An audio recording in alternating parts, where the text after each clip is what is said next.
Back to the book. On the morning of August 17th, every regiment was set in motion, and all advanced in columns against the Russians. Here, every regiment, without exception, was under fire. Again and again, the troops attempted assaults, but because of the greater number of the Russians, we were forced back every time on this day, since their heavy artillery stood on heights and could hit everything. Finally, by night, we had made good our position on the heights overlooking the city, and the battle was discontinued. So they attack again and again and again, but the enemy has the high ground, so they make no progress. They take a little pause for the nighttime. Back to the book. The nighttime lasted 3 hours at most, with the glow of the sun continuing. So as soon as the day broke, we marched against the city.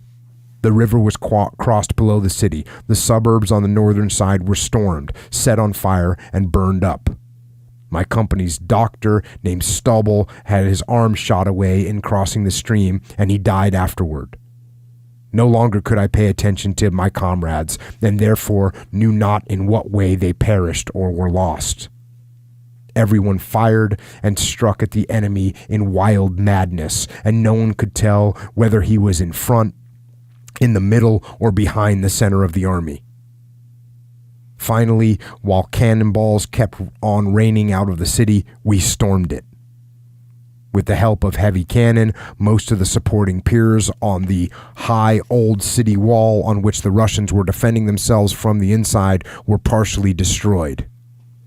We broke through the gates, pressed from all sides against the city, and put the enemy to flight. When I entered the city, we went toward the cloisters and churches. They had many holy images and altars as ours do. The only difference was that there was no holy water. So there's so much fighting going on.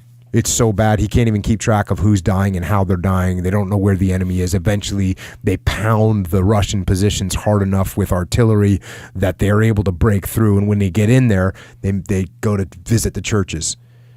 And they're hoping that they can find some water. But the Russians even took the holy water, so there's nothing to drink. Back to the book. We resorted in the evening to the former camping ground. Here one saw the wounded men being brought together to be operated on in a brick kiln which lay on the heights above the city. Many arms and legs were amputated and bandaged. It all looked just like a slaughterhouse.